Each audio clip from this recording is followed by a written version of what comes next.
Bonjour, nous sommes dans le Bourbonnais, devant cette impressionnante forteresse médiévale. Et Julien, tu vas nous expliquer un peu plus sur cette maison. Là, on voit un peu la transition entre la forteresse médiévale qui petit à petit, au fur et à mesure des siècles, se transforme en château de plaisance. Donc ici, voilà, on a derrière nous vraiment les parties un peu massives, austères du Moyen-Âge.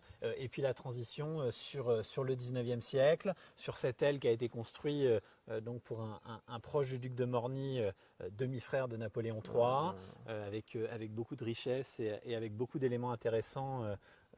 Et puis ici, là c'est vraiment le symbole de la transition entre le château forteresse et le château de Plaisance, puisqu'ici on a une grande terrasse qui est aménagée au XVIIIe siècle et qui, voilà, aujourd'hui, le paysage n'est plus un paysage où on voit venir les ennemis, mais on est face à un paysage dont on profite. On a en contrebas un grand parc qui est aménagé dans le courant du 19e siècle, parc romantique par un grand paysagiste. Oui, par Choulot, qui est un grand paysagiste. Exactement, qui fait 19e. beaucoup de choses dans la région.